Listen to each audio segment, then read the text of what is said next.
So, and if you don't like to be recorded, you can turn off your personal video. It's an option, although we love to see you. So welcome everybody. And again, remember to use chat to enter your questions. We will be monitoring that.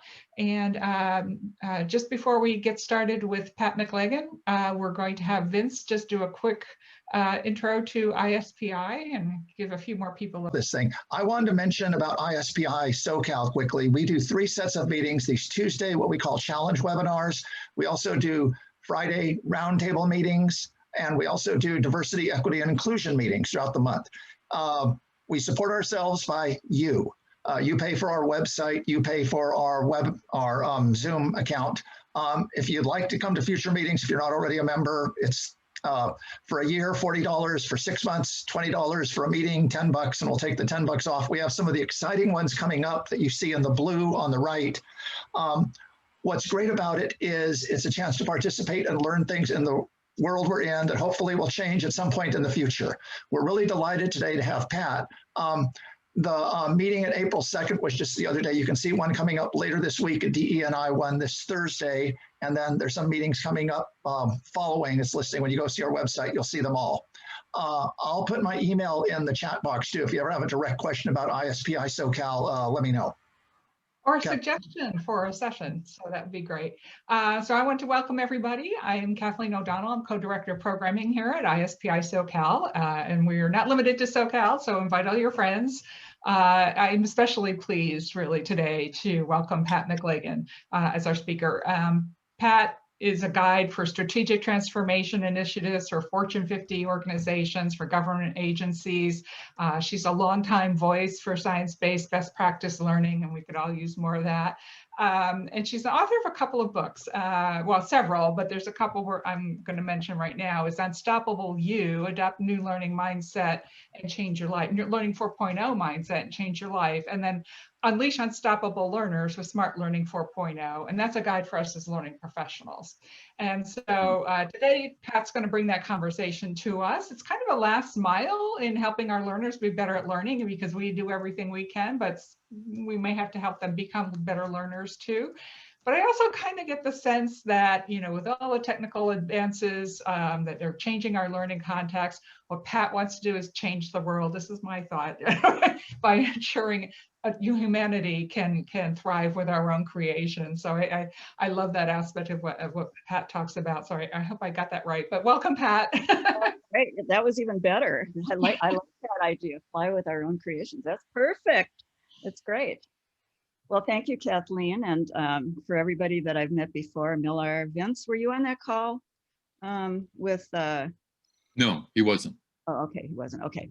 But anyway, all of you, it's really nice to be with you, and it's a small group, so we should be able to have some good conversation, and I'm looking forward to that. Sound check, am I doing okay? You're sounding great. All right, okay. So a little bit about me. I've been working in the industry for since the early 70s. I started out in learning, writing about learning, teaching learning, in fact, at the University of Minnesota. And then it just got me into corporations as they were beginning to grow their learning programs and their leadership development programs. And I brought kind of a different twist to teaching that used to sort of be the Harvard style. And I would sit down with the executives and say, look, you know, it's teaching is not learning. And so we need to really focus on how we help people learn better. And that was my focus for quite a while, until I realized that a lot of problems that companies said were learning problems really weren't. They were structure and systems and so on. So that got me into the change field. And then the change field got me into like moving to South Africa and helping with a lot of the change process there and so on. But learning has always been at the heart of it all, because I do think that all this talk about culture change and transformation and everything else, what we're really talking about is creating a learning enterprise. And you know, if people are learning, they're not afraid to speak up. They're willing to take risks and experiment. They quickly adapt and are agile. They're customer focused because they want to make a difference to people outside. It's just the learning organization that we're talking about doing. And I have some theories about why it's not happening, but we won't get into that. That's a whole other story. Talk about is unleashing the learner. And I know we're talking a lot about learner-focused learning, but I hope that when we're finished today, you can see that we haven't really gone far enough. I think our job, or if we're talking about our role as learning professionals, I think we have two kind of big impact areas. One is we impact through the quality of our programs and our interventions. And I think we can do more there to help the learner, and I'll be talking about that a little bit later, because again, back to the teaching model, we are getting very, very good at designing programs. And I think we can do a little bit more to get learning, to help learners learn better in our programs. So I'll talk a little bit about that later. And then the second, so that's kind of indirect. We work our learning programs as vehicles to help people become better learners. But the other thing I think that we need to do is to go directly for the jugular and train people in how to learn. This is just, people are using old fashioned, Model T ways of learning. It's crazy. And we know so much more. So I'll be talking a little bit about that. And, there are lots of reasons why learners need to be good learners. We could all rattle off pretty much a long list, but, for their own personal agility, so they can continually evolve like we have to today, so that they can co-evolve with technology, so that they can be better helpers for others, so that they will have self-confidence in these changing times. I think all of these things, and not last but not least, maybe for now, a vibrancy in life.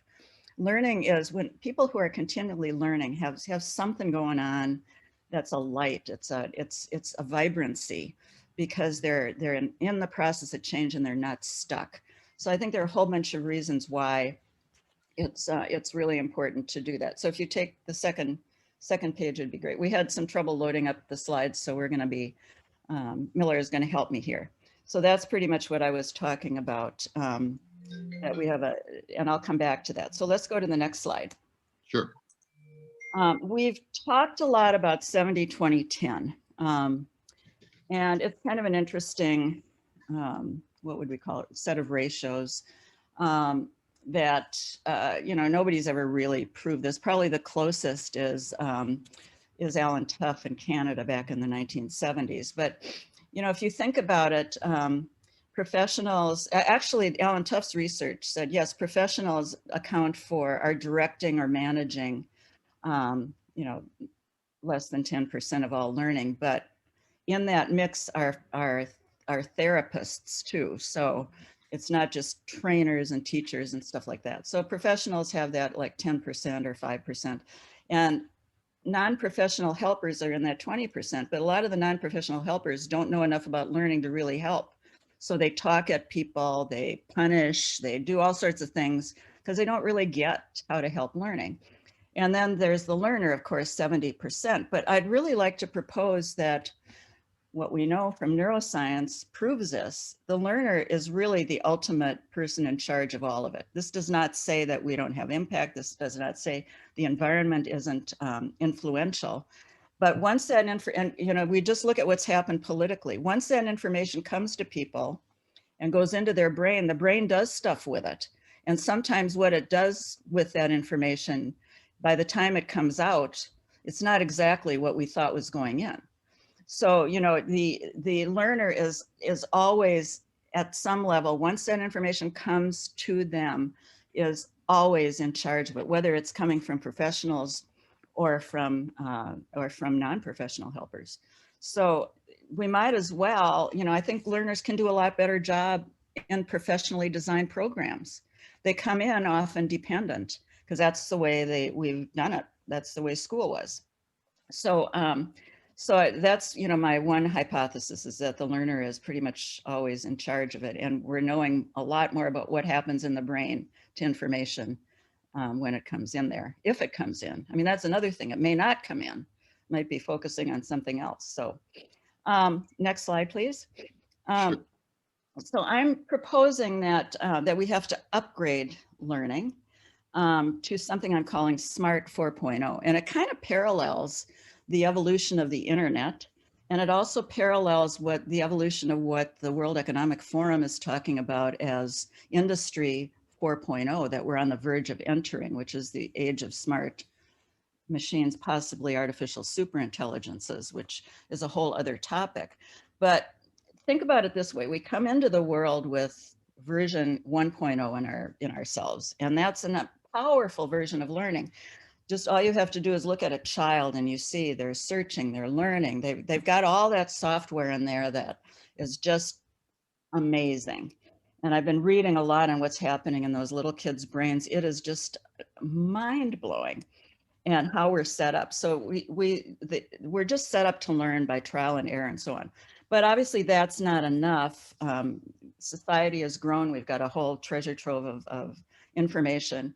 So we go to school and we learn, we kind of upgrade our way of learning. It's not quite so haphazard. In some cases, maybe it should remain. We should keep that, obviously, that 1.0. But we go to school, we learn how to study, we learn how to socialize, we learn how to control ourselves to some extent, more or less. And, you know, in school, it helps us, you know, really amass a lot more of the information that civilization has accumulated. But then we leave school, and that's our formal study is done. Our formal focus on ourselves as learners is done for most people. And so we come out and we're in families and we're at work, and we're kind of left on our own with a whole different environment for learning. And so we make it up. We kind of concoct ways of solving problems. And they're not always the best way. You know, you hear about, you know, having the same problem over and over and over again. So we don't necessarily use better processes. We're in crisis mode a lot of times, so we have to learn. So, but we do end up having to self-direct, and most people don't even realize they're doing it. In fact, you ask them, have you learned anything lately? They'll say no. And then you'll ask, and then you'll probe a little further, and you'll find out there's been a lot of learning going on. It's not even recognized. So how can you manage something you don't even recognize? It's that old Johari window, I guess. Mm-hmm. So now what I'm proposing here is that we know so much more about the brain. We know so much more about adult development. We're living longer. There's a theory that we're living longer because nature wants us to evolve that prefrontal cortex so that we can handle all these inventions that we're developing. But, you know, it's scientific, and I would like to propose it's also going to be symbiotic with technology. And in order to do that symbiosis with technology, we're going to have to just get ourselves a lot smarter so that technology doesn't take us over. So, and, you know, we know in our profession, we know a lot about the science. We know a lot about the development psychology. We know a lot about how people interact in groups and the influence that has on learning. We know a lot about power relationships, but we should be teaching that to the people themselves so they can apply all of this knowledge to their own learning, because after all, they're in charge of all their learning. So they should have that knowledge and those skills. And I think, you know, everybody should be going through a adult learning program. Back when I did the program, the first leadership program for all of NASA, we designed the program so that it started with a little 3-hour learning to learn program. And then we built in reminders of that throughout the program, and it was quite popular. And then, and you can do a lot of that kind of thing. So if we could go on to the next slide, that'd be great. You bet.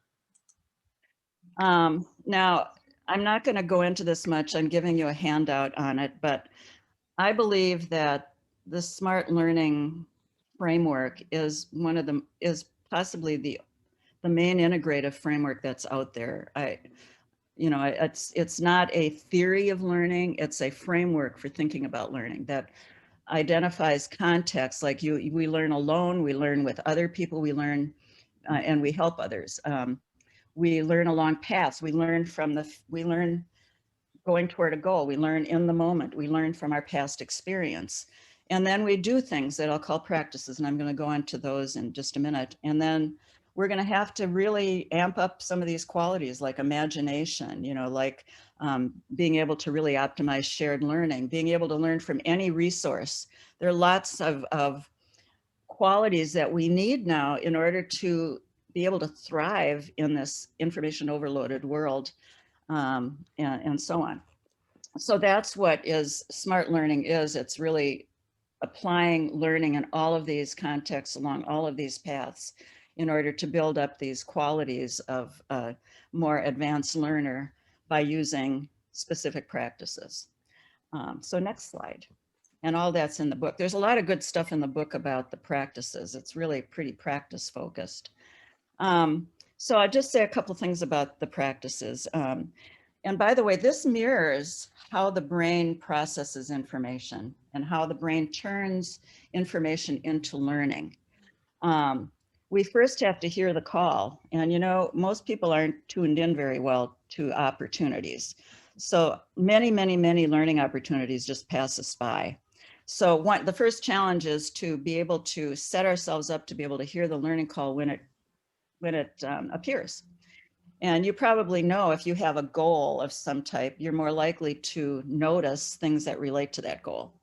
So that's, you know, that shows that we're always tuning in, but our body, you know, our body just sort of doesn't pay that much attention to a lot of it. And we can prime ourselves. We can just be open to noticing when we're talking to somebody over lunch, or when we meet somebody new, or when we are reading the paper and we notice something interesting over in a corner there. There are opportunities to learn all over the place, and it's just rich. So that's the first practice. How do we tune ourselves up to more noticing more opportunities? The second one goes way over at the end, and that is using imagination. You know, technology is taking over a lot of our imaginative capability, virtual reality, you know, 3D anything, movies, it's been happening. We've been encroached on. And so we're outsourcing our imagination. And that's a really big mistake, because we're going to need that imagination and foresight to be able to create the kind of futures we want.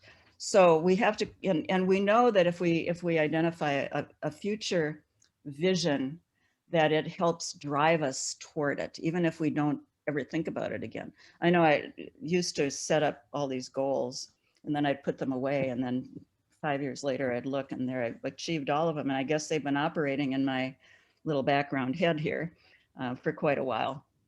So that's the second one. The third one is being able to search. You know, and technology is doing a big job of searching for us, but there's an art to searching. There's a human art to searching. And sometimes you lead yourself sideways in a search to find what you need and want.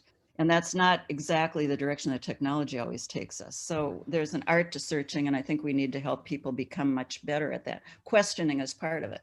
The third one, or the fourth one, is just connecting the dots. A lot of learning is a journey, and sometimes it unfolds and sometimes we plan it. But sometimes as our learning journeys unfold, we don't even notice that a learning journey is unfolding. You know, I know for me, I've been gradually really getting heavily into the technology area, kind of, you know, snooping around at different things and going to different conferences. And all of a sudden I thought, hey, maybe I better start to think about this as something that's a journey that I can maybe plan a little bit better. So, you know, that whole connecting the dots, and whether it's by plan or by happenstance, is something and I think to help people see that they're always on various journeys. The fifth one is mining for gold, and that's equivalent to bringing information into your hippocampus, into your short-term memory, and kind of processing it there. And that's where we got to deal with bias in information. That's where we deal with, are we using good techniques for reading? Are we using a good technique for a case study? Are we using the best techniques for watching a video? Or are we using, there are techniques that we can use to better mine for gold from different resources. Every resource requires different techniques, and most people don't know that.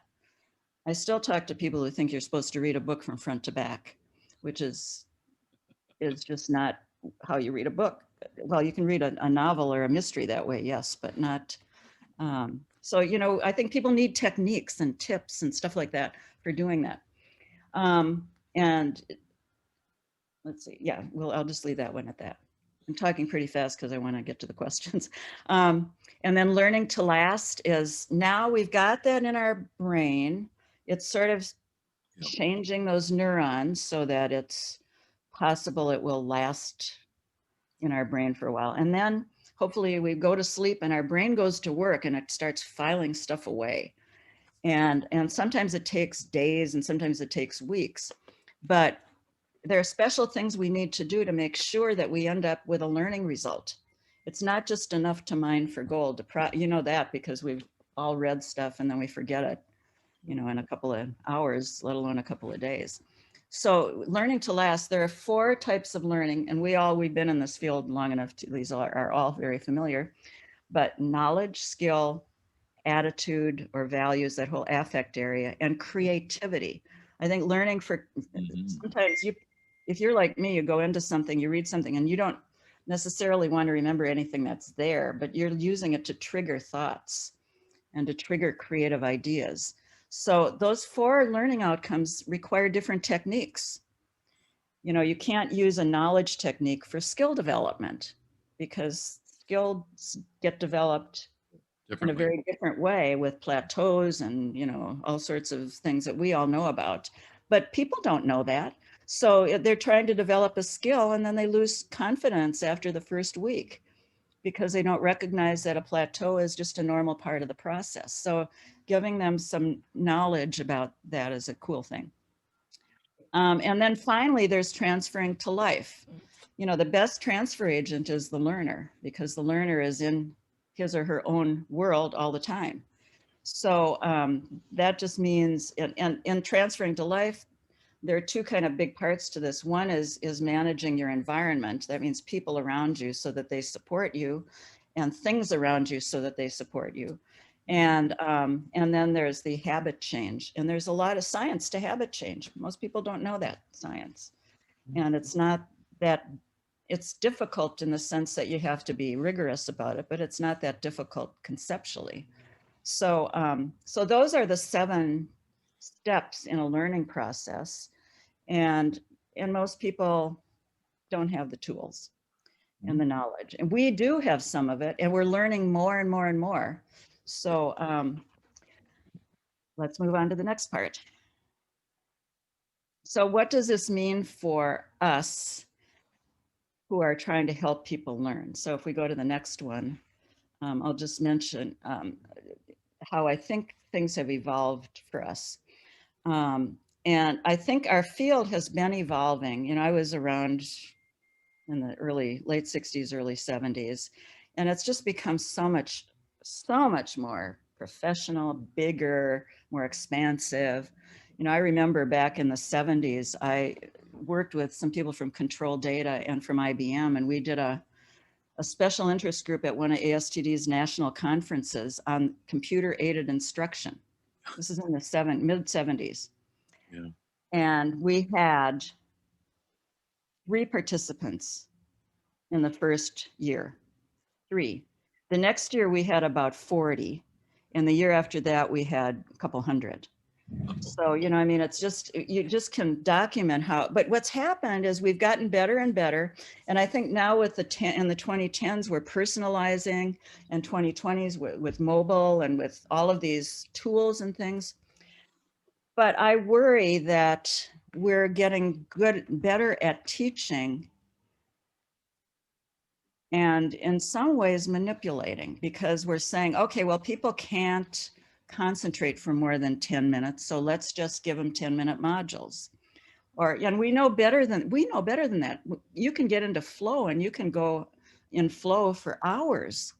And, you know, it's dangerous. And we have, you know, so much going, and rewards and game boards and things like that. Now, I'm not putting any of that down. I think these are great things. But if what happens is we take the power away from the learner, then we're missing not only that the, 70% of what the learner is in charge of, but we're missing real impact on those other things. So, you know, in a way, what we've gotten really, really good at is treating the learner as an object. And our real big question these days that I hear, and I could point out session after session after session at ASTD, where the language in the session description talks about is manipulative language. How we can make the learner blah, blah, blah, do this. Or, you know, and how we can implement a reward system so that behavior changes according to our objectives. I mean, okay, well, we want that, but do we want, that's kind of really weird language for dealing with human beings. But it's treating a learner as an object. And I think in the future, what I'm talking about is unleashing the learner. Gosh, we have so much potential. You know, if you figure, what, 80 billion neurons and 100 trillion connections, and now we know we've got those glial cells that are even doubling that, and oh my gosh, we have all this incredible capacity and this imaginative world that we say, that scientists that are studying it say that in our dreams we have the most phenomenal imaginative stuff going on in our dreams, far more than anything you'd ever see on TV or in the movies or anything else. Maybe it's a good thing we don't see it, but you know, Maybe. Yeah. So, you know, let's treat the learner as agent. And that's going to be important because technology is going to keep on trying to make us an object. So I think this has implications for our future as humanity. And I've listened in on a lot of these technology people talking about where they're taking technology. And I worry about it because, you know, it's all about artificial super intelligence and that as the next species. So, Yeah, you know, and I don't think we should diss that. So anyway, if we go to the next one, that would be great. And, you know, just a few things that we can do in programs. I'll just give you a couple of examples. These are some of the roles that I think we play as professionals. You know, the first one is basically teaching people how to learn. That's really a transformation, a personal transformation person. Yeah. And then the second one is designing and developing programs. And, you know, again, to design, what if you design programs as to also develop people's learning skills? And, you know, I think we can, I'll give you an example in facilitation. Somebody comes up and says, you're ready to have people go into a simulation. So if I were doing that facilitation, I would say, okay, folks, we're going into a simulation. Let me share with you the best techniques for getting benefit from a simulation. So you're teaching techniques at the same time as you're doing the simulation. And that, you know, has a lot of benefits. In that case, for example, I mean, well, people often go in and they take the easiest role because they don't want to look like idiots. And, you know, so, or they think they might, you know, look stupid. And if they know that the best technique is to take the toughest role and really take a risk, then maybe they'd be better, they'd get more out of the program. Same thing with a book. Okay, here's how, you know, you're going to have an assignment here. You're going to read a case study. Here's how to prepare a case study. So, so those can all be built into the design, and then it can also be built into the facilitation. And the book called Unleash Unstoppable Learners goes into all of these in detail, but there's so much we can do. And then for evaluation, you know, there's just one simple thing we can do in evaluation. We can add questions about the learner. We should be asking, I think, you were in this program, rate the quality of your participation in this program. Rate the support you got from your fellow learners. Rate the extent to which you have plans to implement something. So, you know what, it's, if nothing else, it reminds people that this isn't about how good the facilitator was, how good the lunch was, how great the program was. That's all playing into the learner as object mode. So I think just if nothing else, we start evaluating that, it gets people thinking. And it gives you information too. You know, if everybody's saying they're at a 3 on a 10, you know, maybe you need to have a chat with folks in your class and or whatever. So and then there's obviously the system consultant, which is, you know, getting out there and being sure that people that are in the environment are able to help and that roadblocks are removed and all those things that I know you know very well. And then of course, there's being a role model learner, which means, you know, if only admitting that you learned something today to people. I remember I was working with a big Afrikaans chairman of a company, tall, big guy, about 6'8", and he, I'd worked with him for several years, and everybody was scared of him.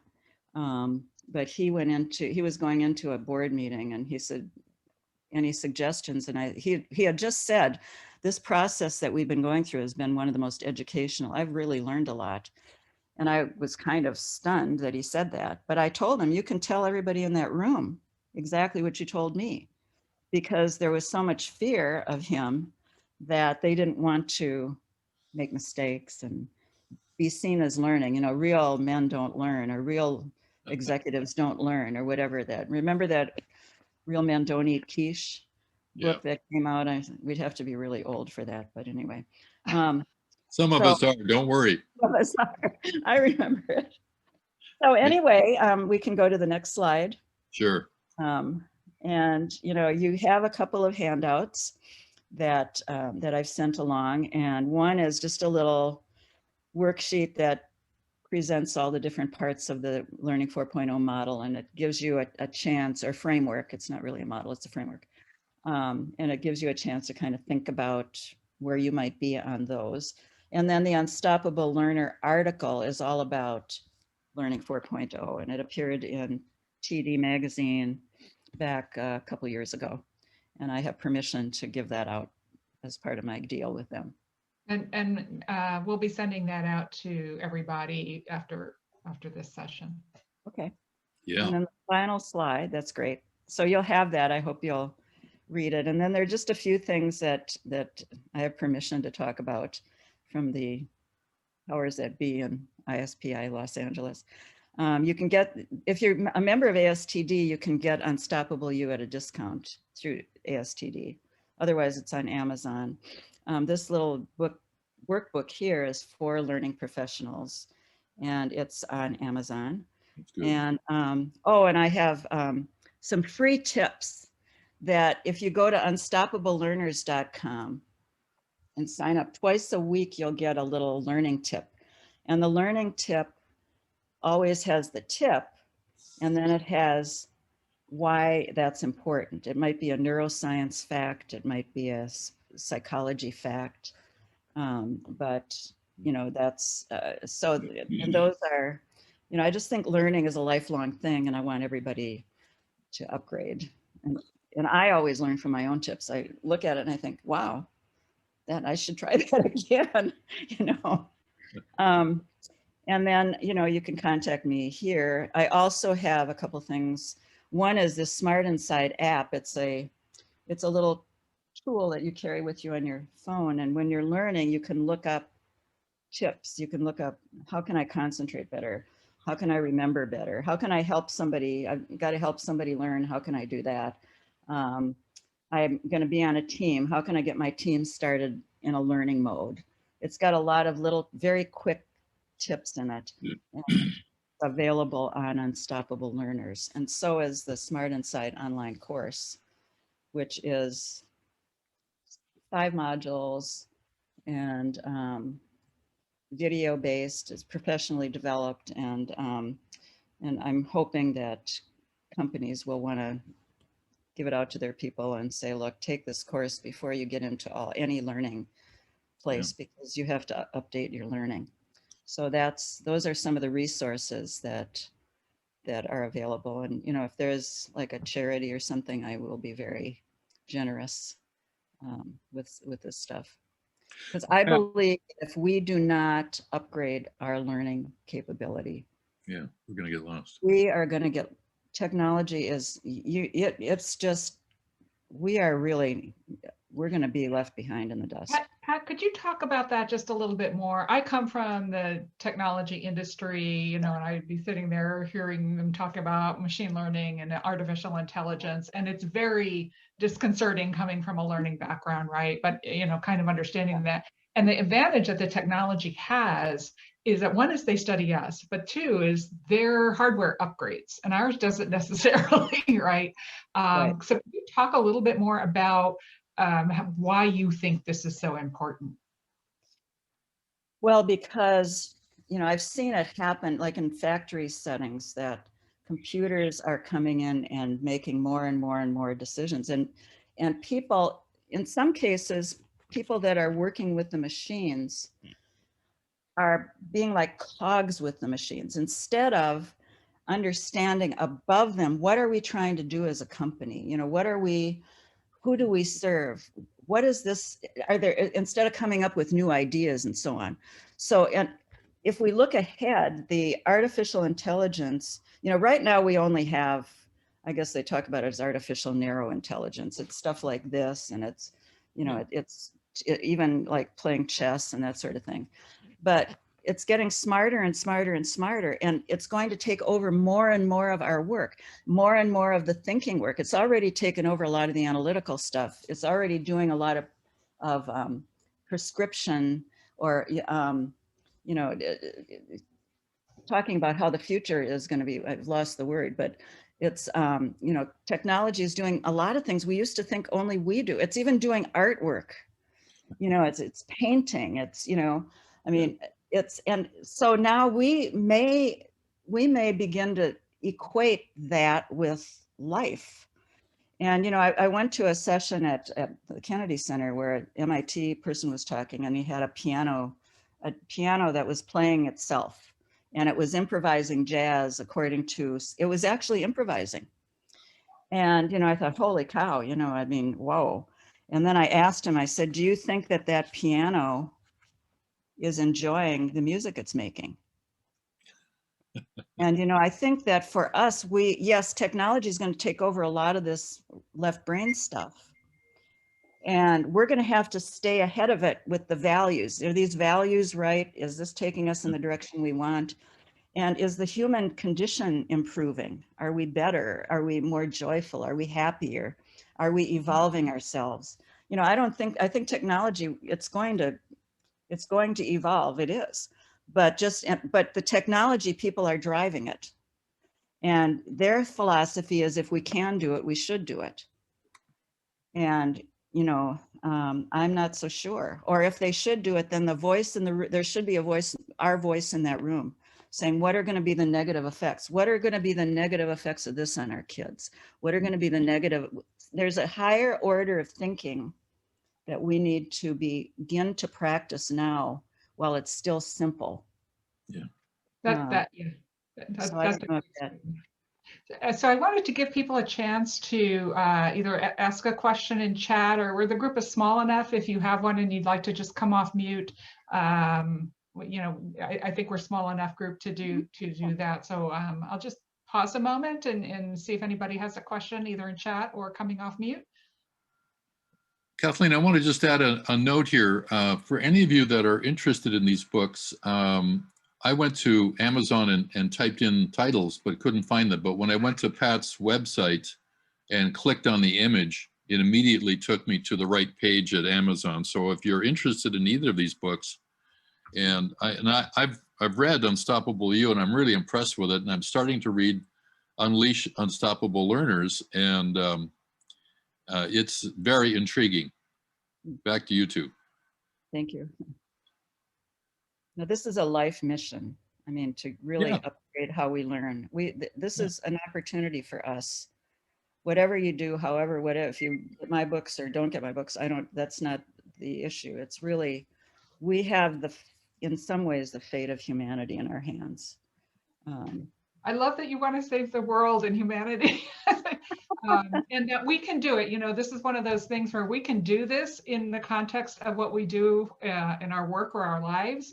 And, you know, by you know, treating people as agents. I mean, on the one hand, you know, why isn't this already a thing? But it's really profound in how you put that into action. So, you know, I was really enjoying that concept, and the fact that what we're doing, if we do these things the right way, we're making much bigger change than just that particular performance intervention, right? So, yeah. Anybody questions or comments, chat or off mute? Because I will have more if you don't.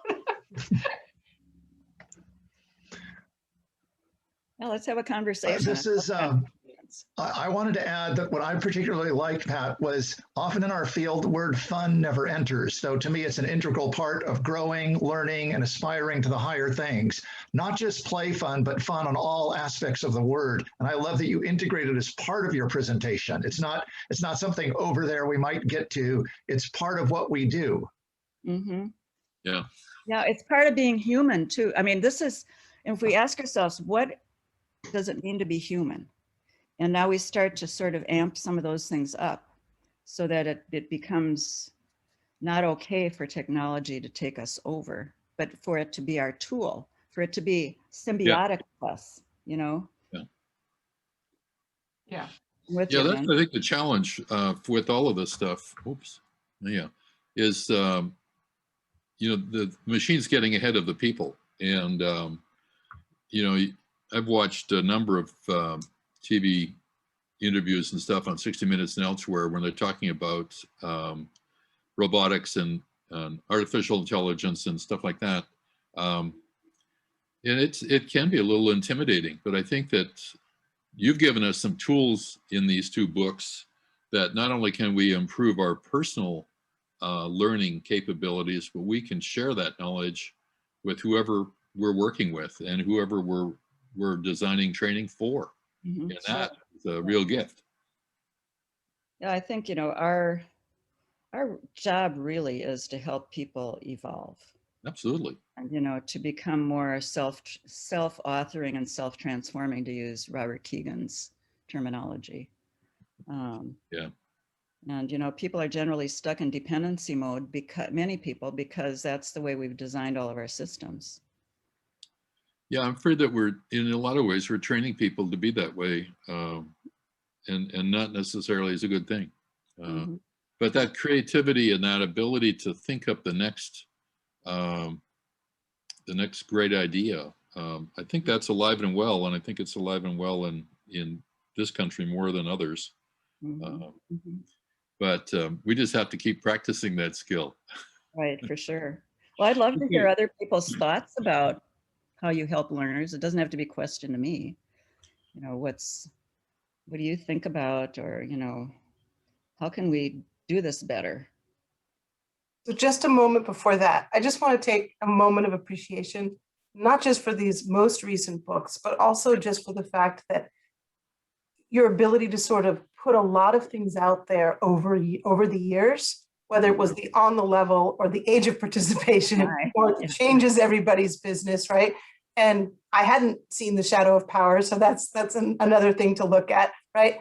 But what I'm also struck by is just the notion of evaluating the learners, giving them a heads up in advance that they should be evaluating their own participation. And what struck me as you were saying this in the evaluation is, why not share that at the beginning, before the class begins? As when we're talking about ground rules, when we're talking about whatever else we're talking about, it's like, hey, by the way, this is, because it really is, it's in their hands. And we have to always think about how we're going to instill some critical thinking skills. And also just the notion of the learners as a shared cohort, right? And so I loved what you were sharing, and I thought, why not front end that as well? I love that. That's yes. Yeah. There are partners in learning, really, always. Absolutely.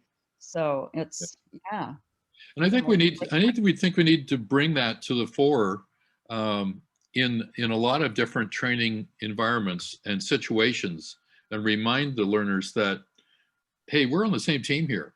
When I talk to technicians, I say, I'm not going to be in the shop with you, but what I'm going to give you will be there. Yeah. And you need to use it. And when you look at how we've evaluated it, we've colluded in this view of the charismatic teacher. That the teacher is rate the teacher, rate the program, rate all of the externalities, or the externals, not externalities, but and there is the learner kind of, teach me. Obviously that's not always the case, but I mean, it's sort of what we're colluding in by saying, oh, you know, I got a 9 on a 9-point scale. Yeah. And now you do want to, you know, you do want to have impact, but there's a lot out there on the charismatic leader that isn't so necessarily so. And folks are searching for ways to measure, but again, the measurement should be broader. So I'm just loving that. Yeah. Yeah, right. Yeah. Okay, ladies and gentlemen, we are approaching 12:50. We're 5 minutes over our official time limit, but the conversation is flowing, and I want to keep you going if you wish to. Yeah, I'll hang out. So I'll hang out for 10 more minutes if people want to. Yeah, Kathleen? I wanted to mention, you know, thank you, Miller, for that, that there is a way that technology can help us measure the engagement of the learner. You can have, whether in person or live, artificial intelligence can be used to look at people. You can use cameras, for example, to look at people, and it can evaluate their engagement, right? Or at least kind of give you pointers. I think this is kind of still a new technology to see whether or not people are engaged by their affect, what they're doing, and that could actually provide feedback. It would have to be very well done in order to, you know, make sure it took into account cultural factors and things like that. But there's some really interesting ways you could have an interplay here. But what I like about Pat's approach, even just to ask them, it's like it's getting them again as being the agents, having their own evaluation, the meaning making that they're engaging in during the session, right? So I think the low tech way is highly valuable. I just want to point out that some of these things can be done in other ways too. I mean, then to prove Pat's point, kind of, that this stuff is kind of going crazy. I mean, it's really taken off. Yeah. Well, also, you know, I think, you know, what are these other effects of something like that? What is the next generation of watching people like that? What is, you know, we at least need to have the conversation. You know, I know a person I worked with a lot, in fact, he's led panels I've been on. He's the best panel moderator I've ever worked with, but he looks like he's sleeping while the panelists are talking. And then as soon as a point comes up, he'll say, and then, you know, here's what we should be focused. And he's right in the conversation. I mean, he would flunk that, you know, that test. Maybe. I'm glad you raised that because, you know, I heard the term yesterday, maybe others are familiar with it, but it was like sniper labeling. And it was brought up in the context of people that were either learning, whether it's an Enneagram or Myers-Briggs or whatever else, and then all of a sudden they're labeling everybody else, right? And I was saying that's one of the reasons that I wanted people to be careful, right? And I think that we still want people to do their own self-evaluation, their own agency about their involvement, because we don't know what abilities are out there. We don't know what affect is going to present on the screen, what other things. And so I just think we have to be careful. Technology can outpace that which we are actually capable of internalizing and having communication around, and we still need people to converse around these skills. Right, and what happens if we have the dialogue about all of these things? How do things evolve because of that? Because if just the technologists evolve the technology, then it's going to go in a particular direction. So, you know, I mean, to have these kinds of conversations, there are groups, you know, assembling now to look at the ethics and the processes of developing technology and stuff. I mean, I think we can, you know, we're not going to put the genie back in the bottle, and we shouldn't, but No. it is interesting. But we can learn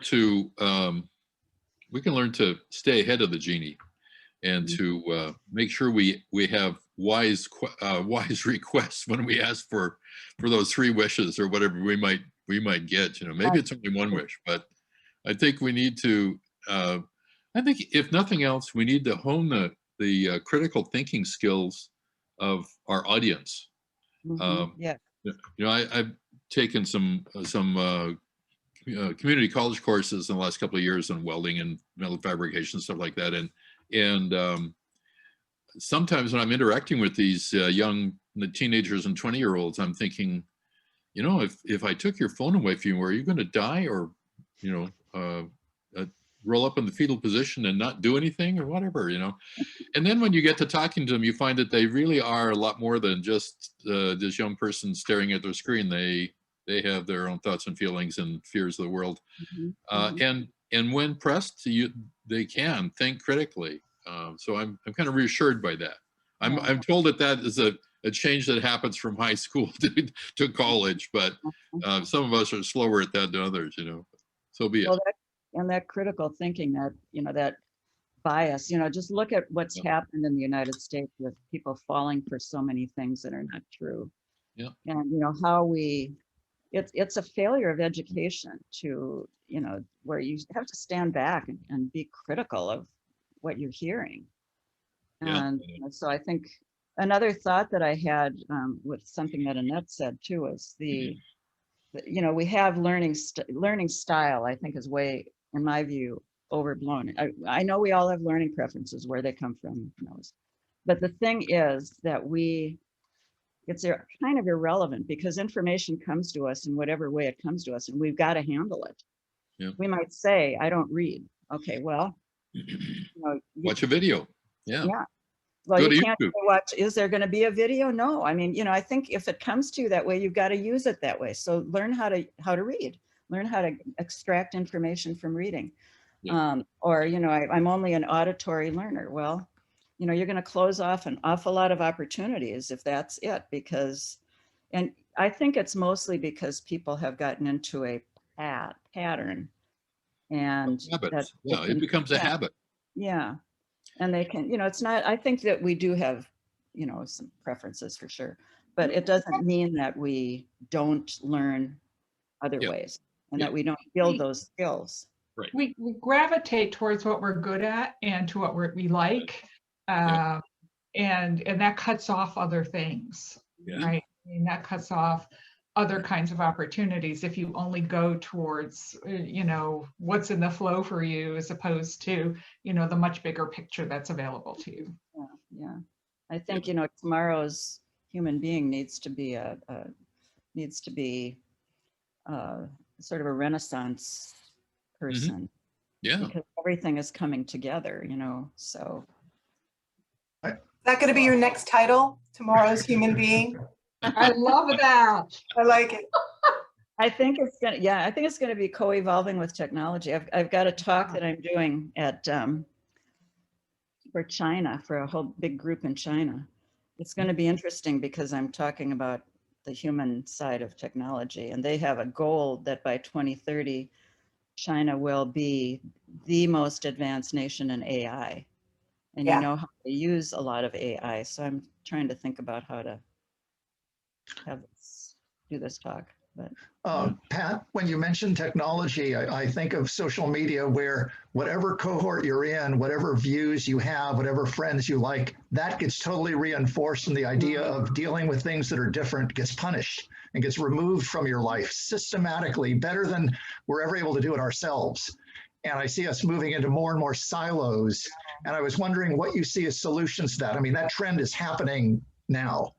I say more, but I got to go check my QAnon site, you know, but anyway. Right. Yeah. No, it really is a problem. You know, I think it's got to be getting out with people who are different. But, you know, that is one thing I do worry about, because technology is getting a lot smarter about discovering our little patterns, and it's going to get more and more pigeonholed.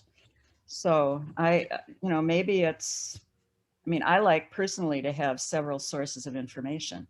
So even if it's just that, but you know, I think we do need to figure out what we're going to do about that, because it's also, it relates to something endemic in humanity. We are tribal, or we have a history of tribalness. Yep. And so, and there's you know, the population of the world is growing so fast that I think it's throwing us more inward rather than outward. Yeah. And so, do you think too that there's a coping mechanism for human beings? I think the tribal aspect is really true, but also that there's just so much that we kind of gravitate to our affinities, and as a means of, you know, being able to wrap our hands around it and keep out the overflow and the flood and the just too much. I don't know. Yeah, I think so. Yeah. I think we have to learn how to handle that too, because we don't have to be overwhelmed Yeah. by it all. We can be selective in a smart way. But, you know, and we can also meditate, or, you know, we can find ways to be centered Yeah. while all around us goes crazy.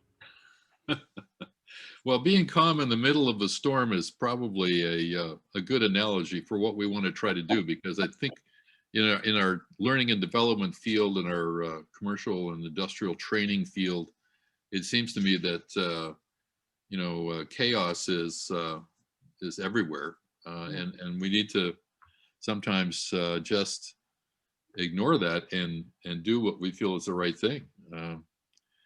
Well, poetry, philosophy, art, Yeah, all of those things, I those are- think, those are valuable bring things. us back to the beauty that's around us, you know. Yeah. It always troubles me when I see a lot of the sci-fi stuff that it's there are hardly any trees or grass or flowers or plants.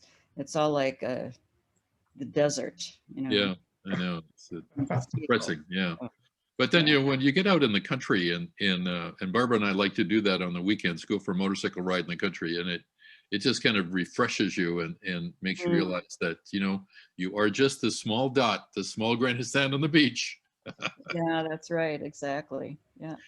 Ladies, I think we need to end our discussion. I've really enjoyed this, and Pat, I am so glad that you could join us. I was really impressed with what you talked about in the in Crystal and Lisa's webinar, and having read Unstoppable You, I am even more impressed with your thinking skills and your writing skills.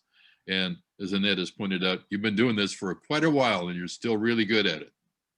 Well, So with thank you. that, I'd like And to thank really, everybody.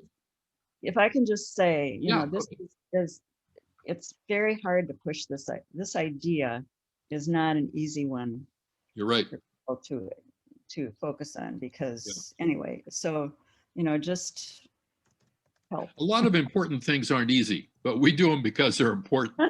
Right. Well, thank you guys. It was a Thank you pleasure so working much. with you. Yeah, this is really original, important stuff, and I enjoyed it very much. Thank you so much, Pat. Thank you too. Yes. Nice. Thank you all for joining us.